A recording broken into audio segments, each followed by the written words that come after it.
IELTS 15. Published by Cambridge University Press and Cambridge Assessment English 2020. This recording is copyright. Test 1. This is the IELTS listening test.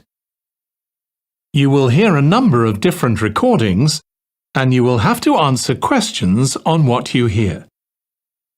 There will be time for you to read the instructions and questions, and you will have a chance to check your work.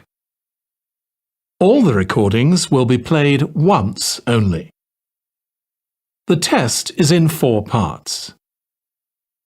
At the end of the test, you will be given 10 minutes to transfer your answers to the answer sheet. Now turn to Part 1.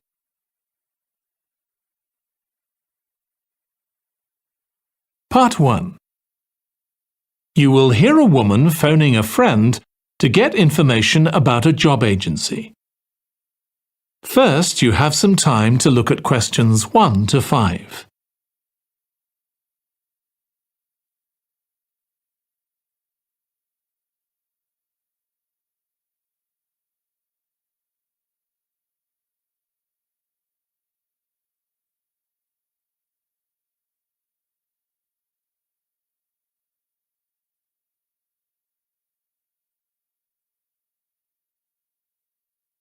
Now listen carefully and answer questions 1 to 5. Hello, William. This is Amber. You said to phone if I wanted to get more information about the job agency you mentioned. Is now a good time? Hi, Amber. Yes, fine.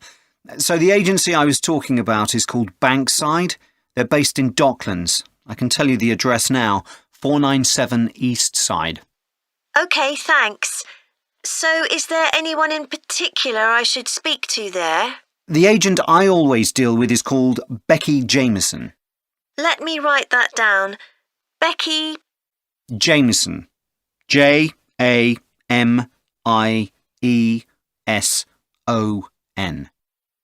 Do you have her direct line? Yes, it's in my contacts somewhere. Right, here we are. 07866 510 333. I wouldn't call her until the afternoon if I were you. She's always really busy in the morning trying to fill last-minute vacancies. She's really helpful and friendly, so I'm sure it would be worth getting in touch with her for an informal chat. It's mainly clerical and admin jobs they deal with, isn't it? That's right.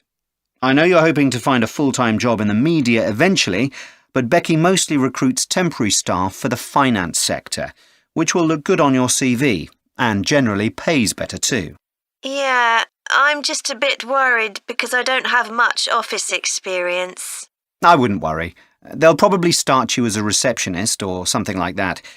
So what's important for that kind of job isn't so much having business skills or knowing lots of different computer systems, it's communication that really matters, so you'd be fine there. And you'll pick up office skills really quickly on the job. It's not that complicated. OK, good. So how long do people generally need temporary staff for? It would be great if I could get something lasting at least a month. That shouldn't be too difficult. But you're more likely to be offered something for a week at first, which might get extended. It's unusual to be sent somewhere for just a day or two. Right. I've heard the pay isn't too bad. Better than working in a shop or a restaurant. Oh yes, definitely. The hourly rate is about £10, $11 if you're lucky. That's pretty good. I was only expecting to get £8 or £9 an hour. Before you hear the rest of the conversation, you have some time to look at questions 6 to 10.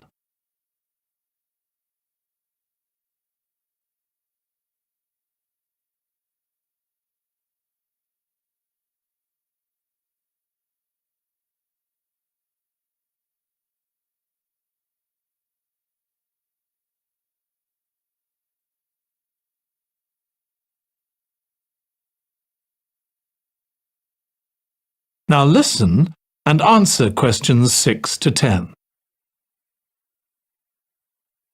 Do you want me to tell you anything about the registration process? Yes, please. I know you have to have an interview. The interview usually takes about an hour, and you should arrange that about a week in advance.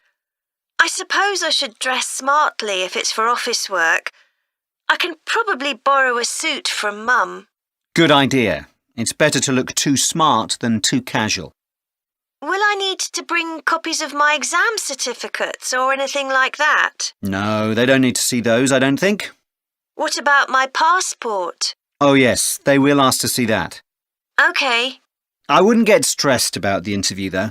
It's just a chance for them to build a relationship with you, so they can try and match you to a job which you'll like.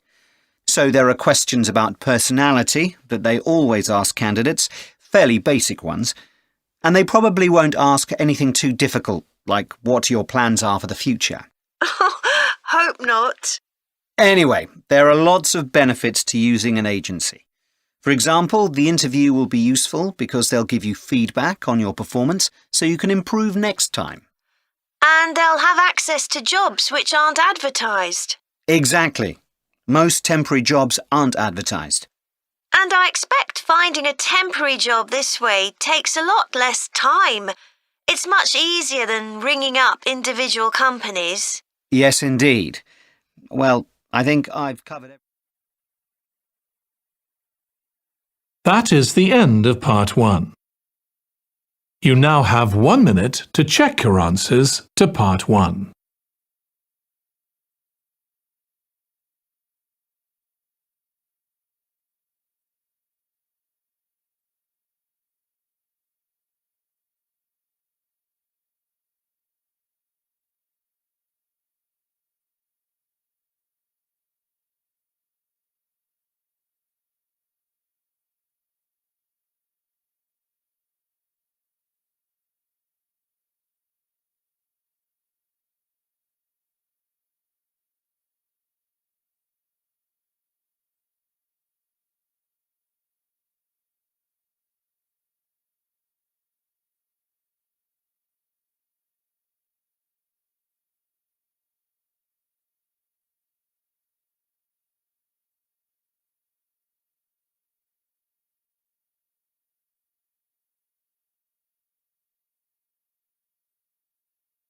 Part 2.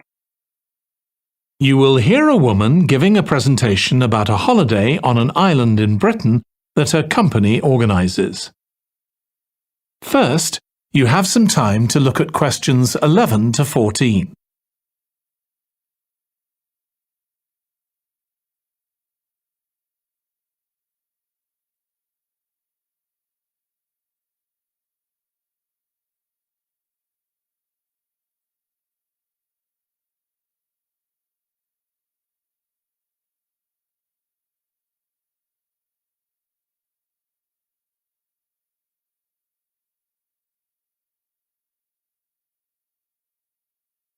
Now listen carefully and answer questions 11 to 14. Good morning. My name's Erica Matthews, and I'm the owner of Matthews Island Holidays, a company set up by my parents. Thank you for coming to this presentation, in which I hope to interest you in what we have to offer. We're a small family-run company, and we believe in the importance of the personal touch. So we don't aim to compete with other companies on the number of customers. What we do is build on our many years' experience, more than almost any other rail holiday company, to ensure we provide perfect holidays in a small number of destinations, which we've got to know extremely well. I'll start with our 6-day Isle of Man holiday. This is a fascinating island in the Irish Sea, with Wales to the south, England to the east, Scotland to the north, and Northern Ireland to the west. Our holiday starts in Heysham, where your tour manager will meet you. Then you'll travel by ferry to the Isle of Man. Some people prefer to fly from Luton instead, and another popular option is to go by train to Liverpool and take a ferry from there. You have 5 nights in the hotel, and the price covers 5 breakfasts and dinners and lunch on the 3 days when there are organised trips. Day 4 is free, and most people have lunch in a cafe or restaurant in Douglas. The price of the holiday includes the ferry to the Isle of Man, all travel on the island, the hotel, and the meals I've mentioned. Incidentally, we try to make booking our holidays as simple and fair as possible, so unlike with many companies, the price is the same whether you book 6 months in advance or at the last minute, and there's no supplement for single rooms in hotels. If you make a booking, then need to change the start date, for example because of illness, you're welcome to change to an alternative date or a different tour for a small administrative fee. Before you hear the rest of the talk, you have some time to look at questions 15 to 20.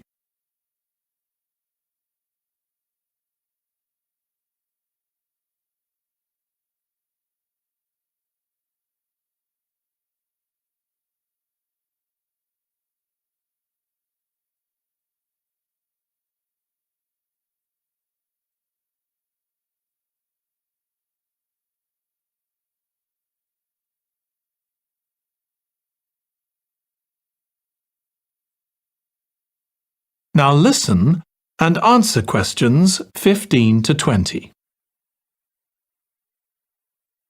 Okay, so what does the holiday consist of? Well, on day 1, you'll arrive in time for a short introduction by your tour manager, followed by dinner in the hotel. The dining room looks out at the river, close to where it flows into the harbour, and there's usually plenty of activity going on. On day 2, you'll take the coach to the small town of Peel, on the way calling in at the Tynwald exhibition. The Isle of Man isn't part of the United Kingdom, and it has its own parliament called Tynwald. It's claimed that this is the world's oldest parliament that's still functioning, and that it dates back to 979. However, the earliest surviving reference to it is from 1422, so perhaps it isn't quite as old as it claims. Day 3, we have a trip to the mountain Snaefell. This begins with a leisurely ride along the promenade in Douglas in a horse-drawn tram. Then you board an electric train which takes you to the fishing village of Laxey. From there, it's an 8-kilometre ride in the Snaefell Mountain Railway to the top. Lunch will be in the cafe, giving you spectacular views of the island. Day 4 is free for you to explore, using the pass which we'll give you. So you won't have to pay for travel on local transport or for entrance to the island's heritage sites. Or you might just want to take it easy in Douglas and perhaps do a little light shopping. The last full day, day 5, is for some people the highlight of the holiday, with a ride on the steam railway from Douglas to Port Erin. After some time to explore, a coach will take you to the headland that overlooks the Calf of Man, a small island just off the coast. From there, you continue to Castletown, which used to be the capital of the Isle of Man and its medieval castle. And on day 6, it's back to the ferry, or the airport if you flew to the island, and time to go home. Now, I'd like to tell you a bit more. That is the end of part 2. You now have 30 seconds to check your answers to part 2.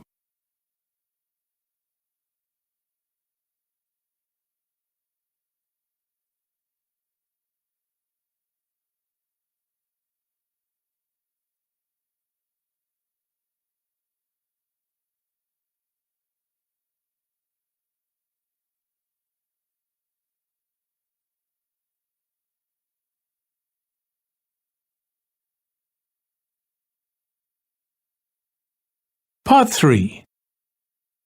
You will hear 2 psychology students discussing the effects of the order in which the children in a family are born. First, you have some time to look at questions 21 to 26.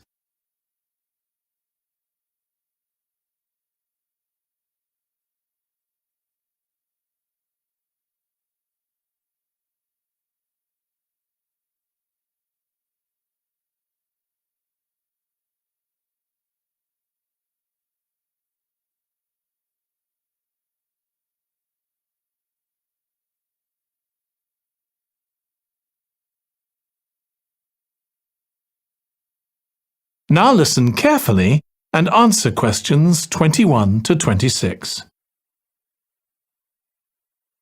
Ed, how are you getting on with the reading for our presentation next week? Well, OK, Ruth, but there's so much of it. I know. I hadn't realised birth order was such a popular area of research. But the stuff on birth order and personality is mostly unreliable. From what I've been reading, a lot of the claims about how your position in the family determines certain personality traits are just stereotypes, with no robust evidence to support them. OK, but that's an interesting point. We could start by outlining what previous research has shown. There are studies going back over 100 years. Yeah, so we could just run through some of the typical traits. Like the consensus seems to be that oldest children are generally less well-adjusted because they never get over the arrival of a younger sibling. Right, but on a positive note, some studies claim that they were thought to be good at nurturing. Certainly in the past, when people had large families, they would have been expected to look after the younger ones. There isn't such a clear picture for middle children, but one trait that a lot of the studies mention is that they are easier to get on with than older or younger siblings. Generally eager to please and helpful, although that's certainly not accurate as far as my family goes. My middle brother was a nightmare, always causing fights and envious of whatever I had. As I said, none of this seems to relate to my own experience. I'm the youngest in my family, and I don't recognise myself in any of the studies I've read about. I'm supposed to have been a sociable and confident child who made friends easily, but I was actually terribly shy. Really? That's funny.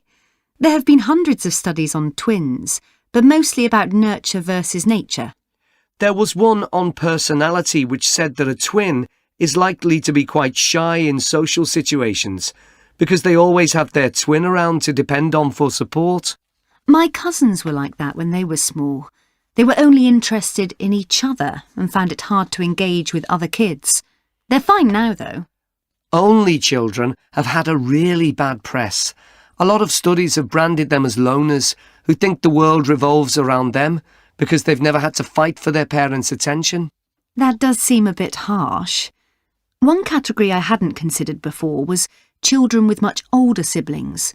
A couple of studies mentioned that these children grow up more quickly and are expected to do basic things for themselves, like getting dressed. I can see how that might be true, although I expect they're sometimes the exact opposite, playing the baby role and clamouring for special treatment. Before you hear the rest of the discussion, you have some time to look at questions 27 to 30.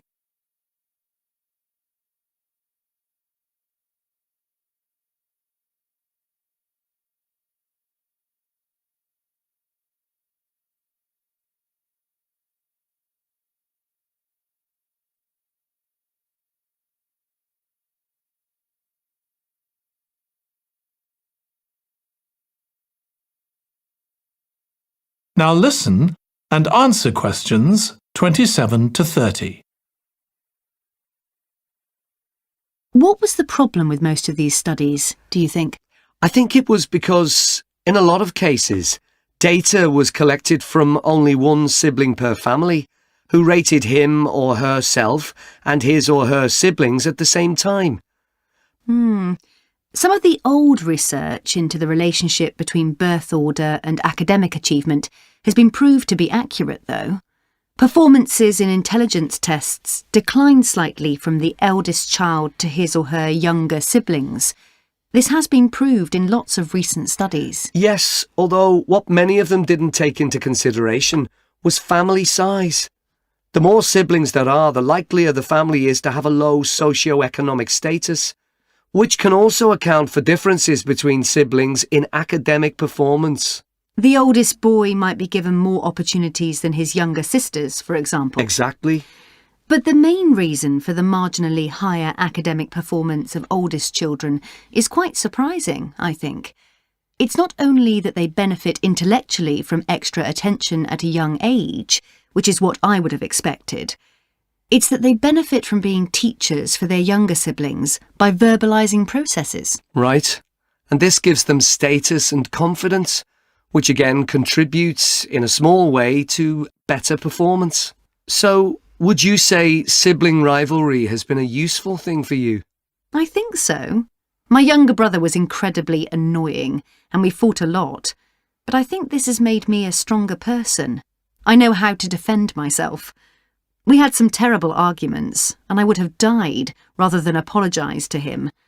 But we had to put up with each other, and most of the time we coexisted amicably enough. Yes, my situation was pretty similar. But I don't think having two older brothers made me any less selfish. I was never prepared to let my brothers use any of my stuff. That's perfectly normal, whereas sometimes... That is the end of part 3. You now have 30 seconds to check your answers to part 3.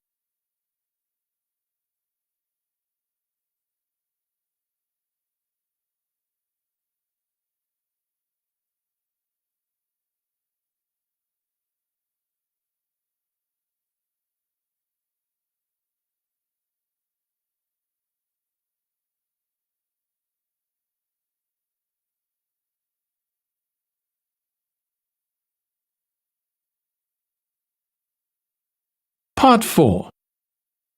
You will hear a student giving a presentation about a type of tree known as the eucalyptus, which is common in Australia.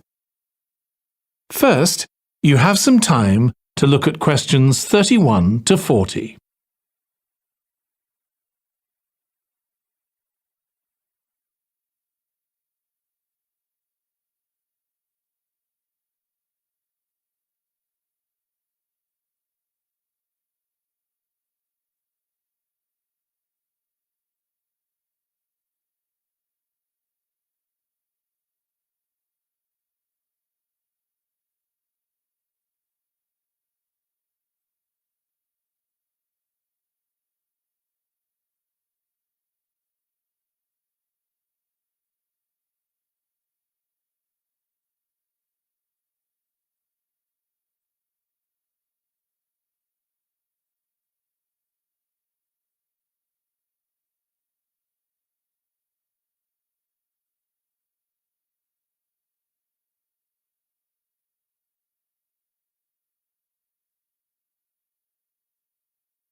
Now listen carefully and answer questions 31 to 40.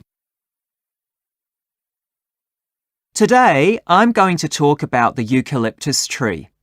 This is a very common tree here in Australia, where it's also sometimes called the gum tree. First, I'm going to talk about why it's important. Then I'm going to describe some problems it faces at present. Right, well, the eucalyptus tree is an important tree for lots of reasons. For example, it gives shelter to creatures like birds and bats, and these and other species also depend on it for food, particularly the nectar from its flowers. So it supports biodiversity. It's useful to us humans too, because we can kill germs with a disinfectant made from oil extracted from eucalyptus leaves. The eucalyptus grows all over Australia, and the trees can live for up to 400 years. So it's alarming that all across the country, numbers of eucalyptus are falling because the trees are dying off prematurely. So, what are the reasons for this? One possible reason is disease. As far back as the 1970s, the trees started getting a disease called Mundula yellows. The tree's leaves would gradually turn yellow, then the tree would die. It wasn't until 2004 that they found the cause of the problem was lime, or calcium hydroxide, to give it its proper chemical name, which was being used in the construction of roads. The lime was being washed away into the ground and affecting the roots of the eucalyptus trees nearby. What it was doing was preventing the trees from sucking up the iron they needed for healthy growth. When this was injected back into the affected trees, they immediately recovered. But this problem only affected a relatively small number of trees. By 2000, huge numbers of eucalyptus were dying along Australia's east coast of a disease known as bell miner-associated dieback. The bell miner is a bird, and the disease seems to be common where there are high populations of bell miners. Again, it's the leaves of the trees that are affected. What happens is that insects settle on the leaves and eat their way round them, destroying them as they go, and at the same time they secrete a solution which has sugar in it. The bell miner birds really like this solution, and in order to get as much as possible, they keep away other creatures that might try to get it. So these birds and insects flourish at the expense of other species, and eventually so much damage is done to the leaves that the tree dies.